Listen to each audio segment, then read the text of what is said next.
Hi everybody, welcome back to the channel and welcome to part 2 on painting a Dalmatian. This is probably like the second or third ever pet portrait I've ever done. So it's something new for me because I don't usually paint sort of pets and animals and things. Now, we finished off in part 1 here and there's been a few comments saying it'd be nice to see sort of a real time. Now I'd love to do all this in real time for you guys and talk you all the way through the process. But this, just to get to here today, is probably 3 to 4 hours, and a video that long to edit at the resolution that I film at is just like, it just wouldn't happen. It really wouldn't, so I'm having to break this one down. So we're going to do a real time on the ear, and you'll basically, what I'll talk you through here on the ear, you'll basically do the same in the sections working down. You'll just follow that sort of method. Everybody paints differently. There's probably other artists going, oh, why are you going that way about it? But we all paint different ways to get sort of the job done. I'm not saying my way is the correct way. I've never gone on courses to sort of learn how to paint sort of realistic pets or sort of realistic faces. I've just sort of picked it up along the way and sort of self-taught. So I've sort of learnt by mistakes. I sort of know what works and ways I can get round things to make it look like the image. And that's what I think is the best way. If you can go on courses, brilliant, because you will pick up so much from these artists. If you want to learn very good techniques, I'll leave a link to in the description to the art workshop. That is one YouTuber that teaches you, I think, the correct way, and just the way he shows you and explains it in his videos, it's really, really cool. Learned a lot from that guy. So big thumbs up to the art workshop. So my way might be totally different. You might adapt and like the way I paint to get these bits in. We'll get the image down. It will look like the image on the screen. So I'll move in a little bit closer. We will do real time and I'll talk you through. I'll put a bigger image of the ear to the side of the screen and I'll sort of point arrows and talk you as I'm painting as we get along on this bit. And then, as I say, just adapt that sort of method across and just follow your reference. And I always say, paint the shapes and let the picture take care of itself. As long as you get your colours in the ballpark of what the actual image looks like, it will be fine, guys, because once it's all together and then you move the reference piece out the way and someone comes and looks at it, they'll be like, oh my God, that's amazing. Because they're looking at the whole image and they're not looking at the original bang next to it to go, oh, well, that bit's wrong there to that bit. Don't beat yourself up if you've got a hair the wrong way around. It doesn't matter. Once the whole picture's together, you're looking at the whole piece, and when you stand back, it'll look nice and sweet. So let's crack on. We're using the Evo again. Absolutely loving the H&S 2024 Evo at the minute. The reasons why I like this brush for doing things like this, it's a quick brush, it's easy to clean, you clean it really quick. The trigger on the new ones are so much more comfortable, guys. And I think that's what you need with a brush when you're painting for long periods of time on, say, pieces like this or whatever you're painting. If you're doing a project that takes a long time, you want something that you can put your finger on the top of the trigger and just feel comfortable. And it's not something that's going to niggle you when you're painting, then you're trying to find another comfortable spot to reposition your finger. With these triggers, you just plop it on the top, you find your comfortable spot, and it stays comfortable throughout the hours of painting because it's nicely machined all round, very, very, very comfortable, nicely balanced. As I say, easy to clean, brilliant with the prong cap. I think this is the best design on an airbrush, is the H&S prong cap. It really is, because you can tip dry clean by pinching and you can leave your crown cap on. You're not going to dink your needle, and if you do want to work with it off, they just slide off. You've not got to unscrew it, you just slide it off, and then you've got full view of your needle at the front. I will be working with this off because I've got the tip tool at the side. The tip tools will be available very soon, guys. I'm doing some more adaptations to it, but they work brilliantly, they really do. So you don't have to pinch, you can just push it through the tip tool and it cleans all the paint off your needle. They're magnetic, so you can mount them to your easel and just work very, very quick. And that's what I like. I like to try and speed things up. I have everything set out, everything ready to go. It just makes your workflow a lot faster when you're working. So I've babbled on long enough. I'm going to babble on again in a minute when we talk about the ear. So I'll move you in a little bit closer. We'll drop the ear in and then I'll time lapse you on the rest. See you in a minute. Right guys, I've got some number 5 on a grayscale. And we're just going to go in on this ear at the top here. We're just going to drop some colour in. And just fog that in. I'm not going to absolutely mirror match it to the image, but we're going to get it. Just going to go in rough and put this in. Just drop a bit of paint in. We'll go a little bit round here.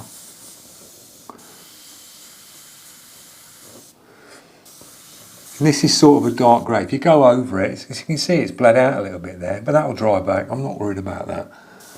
Drop a bit on here. I'm just going to go in and just put some little textures in, little bits where you see this sort of grey on the image. I'm going to put that in. Now what you can do is when you've got this grey down, if you want to get them like sort of like hairlines that go into it, you can erase, flick into it that way. So you can create a texture going that way into the paint. This paint is quite wet. And just sort of rub into it, and that's what I'm going to do. So I'm just going to continue with this sort of piece here. And just dropping bits of paint in. I'm just sort of getting them tones where they are on the image. It's probably looking completely different, but once it's all together, a bit more paint. And a little bit of water in that just to thin it. Back bubble, blast it through. So I'm dropping a little bit more around here, a little bit in here. So it looks very blotchy and messy, but it doesn't matter. Just get the paint in there. Back up to here. This is very washed out. I'm just doffing a bit of paint in. I'm not going to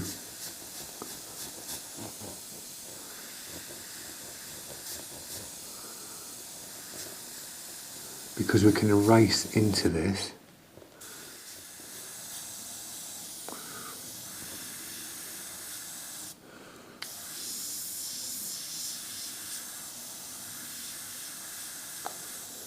I'm just doing a rough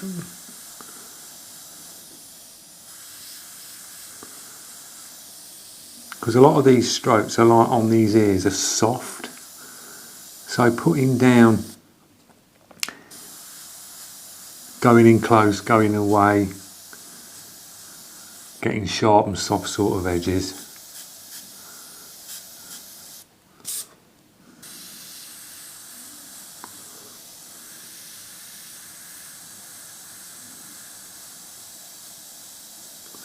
And so we can erase into this and start knocking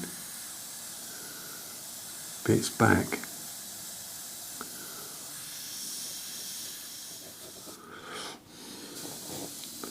And a little bit darker in here.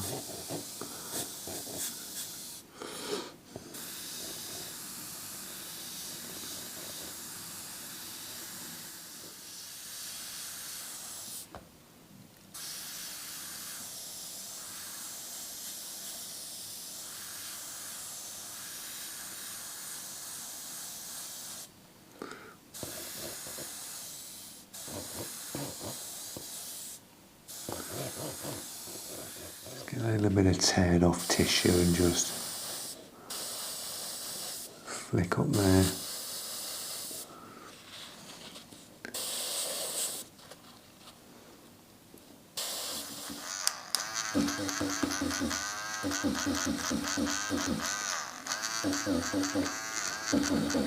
Just knock back into the white.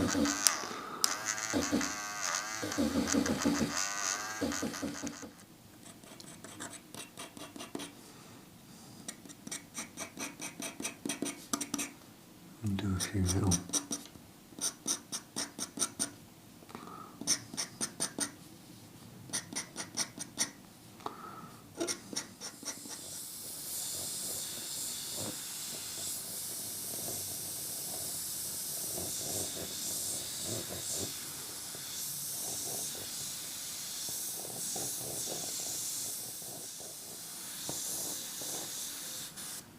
I think that'll do on there, a little bit dark around here. I'm going to go with that and we're going to move on to the next bit. Right guys, we've got the ear in on a little bit of real time. It's sort of looking like the one that was on the screen. Never beat yourself up when you paint, you know, just enjoy it. And with these sort of images like this, it's sort of like squiggles and different sort of textures, and I've dropped a few little textures in. I'm going to go over with some more darks. I've got basically a transparent black, and where the dark blacks are, where you see these dark blacks here, and these just sort of make it pop a bit, I'll pop a few more of them in a bit later on when I come to tidy and sharpen things up.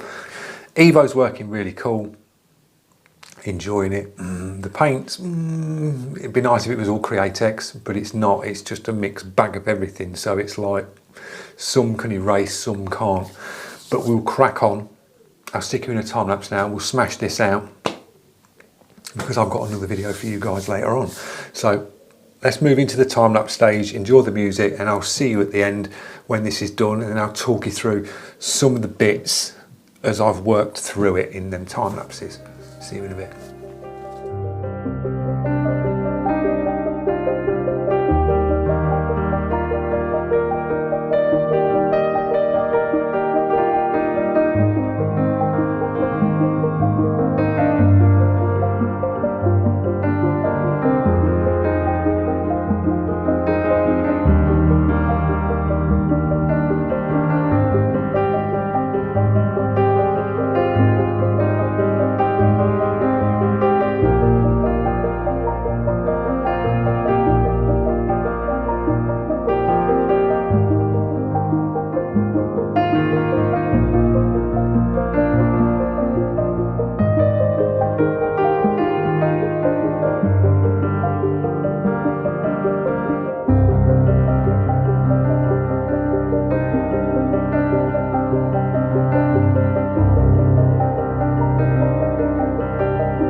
There you go guys, we are all done. As I say, just sort of follow that pattern, come down. They're just sort of random shapes, a few little scratch backs, just to give it a little bit of hair texture.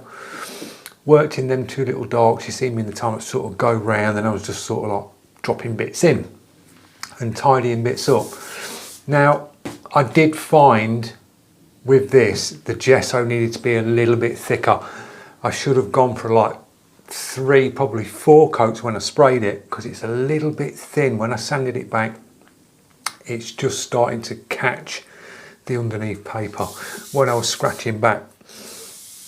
But we've got it down, looking like the image. So, considering I don't really do pets and sort of animal portraits, it's not gone down too bad. Could spend a little bit more time on it, just tightening things up, but I'm just going to call that one done. It's got some nice details in there. It looks like the image that we've painted. This will look nice framed now. I was going to put some matte clear coat down on this, but it's gone down really nice. Sometimes when you put your blacks in, or if you go heavy on colours, they can look a bit shiny. They can go down a little bit shiny. But this has gone down really nice.